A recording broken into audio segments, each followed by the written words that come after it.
नमस्कार दोस्तों, स्वागत है आप सभी का हमेशा की तरह एवरीडे 1% ग्रोथ चैनल में। दोस्तों, आप सभी को पता है कि आप ना तो बीते हुए कल को बदल सकते हैं और ना आप आने वाले अपने भविष्य को देख सकते हैं। आपके हाथ में सिर्फ और सिर्फ आज है, प्रेजेंट है। और अपने भविष्य को बेहतर बनाने के लिए आपको प्रेजेंट में ही निरंतर सही दिशा में लगातार मेहनत करनी पड़ती है, तभी जाके आपको कामयाबी मिलती है।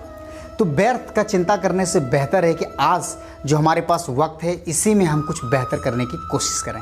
अब ये हमारे हाथ में है कि हम प्रकृति के अनुसार चलें या फिर प्रकृति के विपरीत। लेकिन दोस्तों, एक बात हमेशा याद रखिएगा कि प्रकृति भी उन्हीं का साथ देती है जो कि प्रकृति जीवन जीते हैं। इसलिए कभी ये सोचकर हमें किसी काम को नहीं छोड़ देना चाहिए कि मेरे पास इस चीज़ का अभाव है। दोस्तों, एक छोटी सी कहानी। एक लड़का जिसके पास जूता नहीं था, वो हर रोज़ दौड़ की प्रैक्टिस करना चाहता था, लेकिन जूता ना होने के अभाव में वो हर रोज़ खुद को कोसता और अपने फैमिली को जिम्मेदार ठहराता। इसके लिए भगवान को कोसता कि मेरे पास जूते नहीं। दोस्तों, एक दिन फुटपाथ पे बिना पैर का एक लड़के को भीख मांगते देखा उसने। उसके आंखों से आंसू निकल आए कि इसके पास तो पैर ही नहीं है, मेरे पास तो चलो पैर है, जूते तो बाद में भी खरीद लेंगे। और दोस्तों, आपके पास अगर अभी जूते नहीं है तो ये आपने जो कर्म किया है उसी का आपको अभी परिणाम है। और अगर आप अभी मेहनत से बच रहे हैं कि हमारे पास इस चीज़ का अभाव नहीं है तो चलो मैं मेहनत नहीं करूँगा, ये सारे इक्विपमेंट हमारे पास आ जाते हैं फिर मैं लगातार मेहनत करूँगा, तो दोस्तों वो ही आज की जो मेहनत है आपकी, ये चीज़ें निर्धारित करेगी कि आने वाले टाइम में आपके पास किस प्राइस की जूते होनी चाहिए। क्योंकि जो आज आप इनपुट डालते हैं उसी का फिर एक वक्त में आउटपुट निकल के आता है। तो जैसा हम इनपुट डालेंगे वैसा ही हमारे पास आउटपुट निकल के सामने आएगा। और दोस्तों, जो भी चीज़ सामने हो उसे आसानी से स्वीकार कर लेनी चाहिए। खुद को चीट करने की कोशिश नहीं करनी चाहिए। जो है उसको स्वीकार कीजिए। अगर किसी में अच्छाई है तो उसकी तारीफ़ कीजिए, अगर आप में कोई बुराई है तो उसे खुशी खुशी स्वीकार कर लीजिए और उसको बदलने की कोशिश कीजिए। जिस चीज़ को आप पाना चाहते हैं उस चीज़ का हमेशा आप सम्मान कीजिए। आप सक्सेस पाना चाहते हैं तो सफल लोगों की हमेशा सम्मान कीजिए और उनके रिस्पेक्ट से नाम लीजिए। दूर कहीं सैकड़ों किलोमीटर दूर भी अगर कोई कामयाब हुआ है तो उसकी सेलिब्रेशन में आप यहीं से क्लैपिंग कीजिए, क्योंकि वो जो सम्मान आपने दिया है वो उस इंसान को नहीं दिया है बल्कि उस सफलता को दिया है जो कि आपको चाहिए। वो सम्मान उस सफलता को मिल रही होती है और वो चीज़ें आपके पास आती है लौट के। लेकिन जब आप किसी सफल इंसान से आप नफ़रत करते हैं, घृणा करते हैं, तो वो इंसान से घृणा नहीं करते हैं आप, बल्कि सफलता से घृणा हो रही होती है और फिर आप वही चीज़ चाहते हैं। तो बताइए आपके पास सफलता फिर कैसे मिलेगी। दोस्तों, प्रकृति में एक नियम है, लॉ ऑफ अट्रैक्शन, आकर्षण का नियम।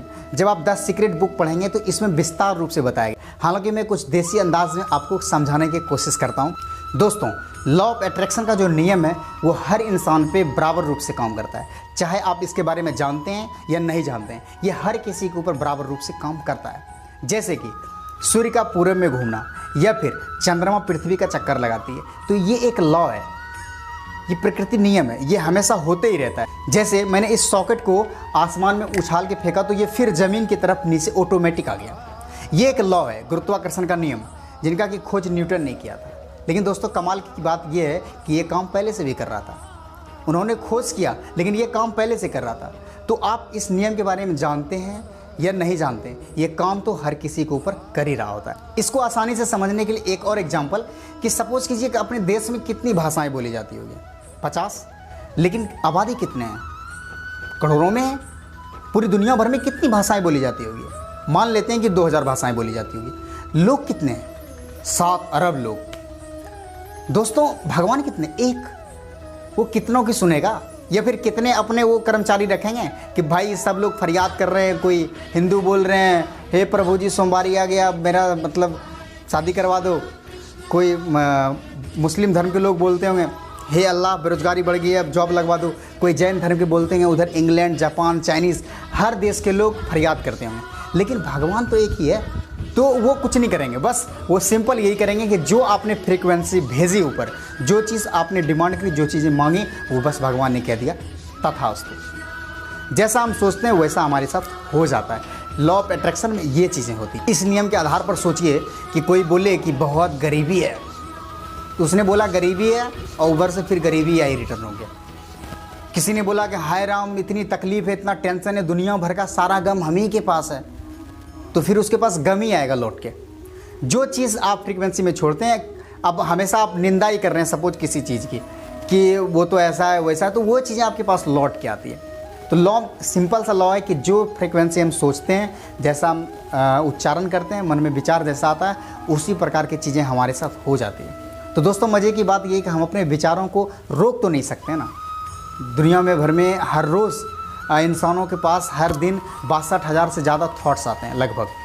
तो दोस्तों हम इन विचारों को रोक नहीं सकते आने से, लेकिन इसमें बदलाव कर सकते हैं। जो विचार नेगेटिव विचार नहीं हमारे पास आती है, उसको हम पॉजिटिव विचार लाया जा सकता है। हर रोज़ अगर हम प्रैक्टिस करें, अच्छी चीज़ें सोचें, अच्छे दुआ करें लोगों के लिए, दुश्मन के लिए भी हम अच्छी बातें ही अगर सोचें तो हमारे साथ भी अच्छा ही होगा। इसलिए दोस्तों हमेशा इंसान को चाहिए कि नेचुरल जीवन जिए, क्योंकि किसी महान पुरुष ने बड़ी कमाल की बात कही है कि भगवान भी उसी का साथ देता है जो भगवान के जैसे बनाए हुए नियम पे चलते हैं, प्राकृतिक नियम पे चलते हैं। तो दोस्तों करते हैं वीडियो को स्टॉप, तब तक के लिए धन्यवाद।